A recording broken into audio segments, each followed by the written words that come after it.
অ্যাঙ্কাইলোসিস এটি একটি কন্ডিশন। এই যে অ্যাঙ্কাইলোজিং স্পন্ডিলাইসিস, আমরা হয়তো অনেকেই তার নাম শুনেছি বা তার ভয়াবহতাটা কতটা, যে এটা হলে আপনার কি সমস্যা হতে পারে বা তার জন্য আপনার কি হতে পারে। এই যে অ্যাঙ্কাইলোজিং স্পন্ডিলাইটিস, এটার শুরুয়াত হচ্ছে অ্যাঙ্কাইলোসিস, মানে অ্যাঙ্কাইলোসিস লিড টু অ্যাঙ্কাইলোজিং স্পন্ডিলাইটিস। অ্যাঙ্কাইলোসিস মানে আমাদের যে হাড়গুলো রয়েছে, স্পেশালি আমি যদি বলি আমাদের যে ভার্টিব্রা, মানে আমাদের যে শিরদাঁড়ার যে হাড়গুলো রয়েছে, যে ছোট ছোট হাড়গুলো রয়েছে যেগুলো দিয়ে সম্পূর্ণ শিরদাঁড়াটা তৈরি, ওই হাড়গুলোর মধ্যে একটা স্টিফনেস চলে আসে, মানে জড়তা চলে আসে। এর মাঝখানে যে ফ্লুইডটা, সেই ফ্লুইডটা শুকিয়ে গিয়ে আপনার হাড় সম্পূর্ণ এরকম এক জায়গায় দাঁড়িয়ে যায়।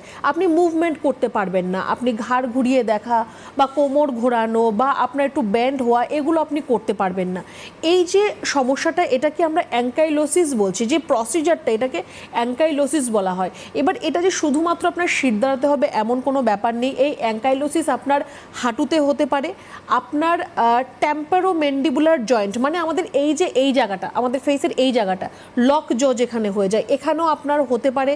বা আপনার যে কোনো জয়েন্ট, আপনার শোল্ডার জয়েন্ট, আপনার এই এলবো জয়েন্ট, এই প্রত্যেকটা জয়েন্টের মধ্যে যেখানে একটার সাথে আরেকটা হাড় যুক্ত রয়েছে, এই প্রত্যেকটা জায়গায় কিন্তু আপনার অ্যাঙ্কাইলোসিস হতে পারে। মানে দুটো হাড়ের মাঝখানে যে আপনার ফ্লুইড বা লিকুইড রয়েছে সেটা শুকিয়ে যাচ্ছে, আর সেখান থেকে আপনার পুরো হাড় দুটো একটা একটার সাথে স্টিফ হয়ে যাচ্ছে, এক জায়গায় এসে দাঁড়িয়ে যাচ্ছে।